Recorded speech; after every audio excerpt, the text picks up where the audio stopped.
படம் எடுத்ததா இப்போ 2-3 நாளா ஒரு டாக் பேசிருக்காங்க. பலரும் அதாவது இதுக்கு நாங்க ரெஸ்பாண்ட் பண்ண வேணாம்னு நினைச்சோம். ஒரு அடிப்படை அறிவு, பேசிக் அறிவு இருக்கவங்களுக்கு தெரியும் ஒரு ஷூட்டிங் எப்படி நடக்கும்னு தெரியும். ஒரு அடிப்படை அறிவு இருக்கவங்களுக்கு ஷூட்டிங் எப்படி நடக்கும், எதை பண்ணுவாங்கன்னு தெரியும்.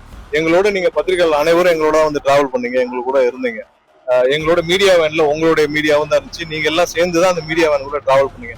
யாராவது அடிப்படை ஒரு காமன் சென்ஸ் இருக்கவங்களுக்கு தெரியும் இது என்ன சினிமா ஷூட்டிங், எங்க நடக்கும் எங்க நடக்காதுன்னு சொல்லி. ஏதாவது இன்னைக்கு இருக்கிற அரசியல் காழ்ப்புணர்ச்சியில ஏதாவது 4-5 புரோக்கர்கள் இந்த மாதிரி பேசுறாங்கன்னா தயவு செய்து அதெல்லாம் பெருசுபடுத்தாதுங்க.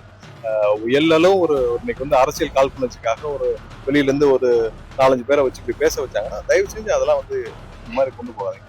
ஒவ்வொரு நாளும் ஒவ்வொரு நிமிடமும் அது எங்கள் கூட இருந்தவர்களே நாங்கள் எழுந்து தவிச்சுட்டு இருக்கோம். கண்டிப்பாக எந்த துளி அளவும் யாரும் இந்த மாதிரி விஷயத்தை யோசிச்சு கூட செய்ய மாட்டார்கள். ஏன்னா ஷூட்டிங் யாராவது இப்படி செய்ய முடியுமான்னு உங்களுக்கு தெரியாத இவ்வளவு இருக்கிற பத்திரிகை